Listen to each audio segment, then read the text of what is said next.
дар чорабини идона ки бахшида ба рӯзи байналмилалии кӯҳансолон дар толори кинотеатри Ватан доир гардид, роҳбарияти мақомоти шаҳри Душанбе, вазорати тандурустӣ ва ҳифзи иҷтимоии аҳолии кишвар ва намояндагони дигар сохтору идораҳои давлатӣ иштирок намуданд. ҳамзамон дар ин чорабини кӯҳансолони пойтахт ва бошандагони маркази минтақавии хизматрасонии иҷтимоӣ ба нафақахӯрон ва маъюбони шаҳри Душанбе ҳузур доштанд. қабл аз оғози баргузории чорабинӣ дар саҳни толор дастранҷи бошандагони маркази минтақавии хизматрасонии иҷтимоӣ ба нафақахӯрон ва маъюбони шаҳри Душанбе ба маърази тамошо гузошта шуд. дар қисмати асосии барномаи фарҳангӣ муовини раиси шаҳри Душанбе Дилбар Одилзода баромад намуда изҳор дошт ки ҳукумати мамлакат пайваста ба қишри осебпазири ҷомеа, махсусан маъюбон ва пиронсолон таваҷҷӯҳи махсус зоҳир менамояд. ҳамзамон муовини вазири тандурустӣ ва ҳифзи иҷтимоии аҳолии кишвар Шодихон Ҷамшед низ дар баромади хеш аз дастгириҳои пайвастаи мамлакат нисбат ба табақаҳои ниёзманд ёдовар шуда, таъкид намуд ки барои таъминоти иҷтимоии пиронсолон аз ҷониби пешвои миллат ва ҳукумати ҷумҳурии Тоҷикистон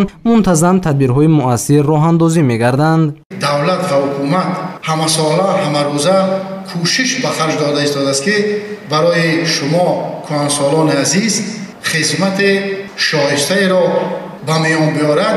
аз лиҳози оне ки кӯҳансолон ин қишри муҳим ҳисобида мешавад. дар барномаи бошукӯҳи фарҳангӣ аз ҷониби маркази минтақавии хизматрасонии иҷтимоӣ ба нафақахӯрон ва маъюбони шаҳри Душанбе ба як қатор кормандон ва шарикони рушд ки саҳми хешро пайваста ҷиҳати дастгирии маъюбону пиронсолон мерасонанд сипоснома тақдим гардид. ҳамин тавр дар чорабинӣ аз ҷониби санъаткорон ва дастаҳои рақсӣ барномаи фарҳангиву фароғатӣ ва санъатчиҳои ҳаҷвӣ баргузор гардид ки табъи ҳозиринро болида гардонид.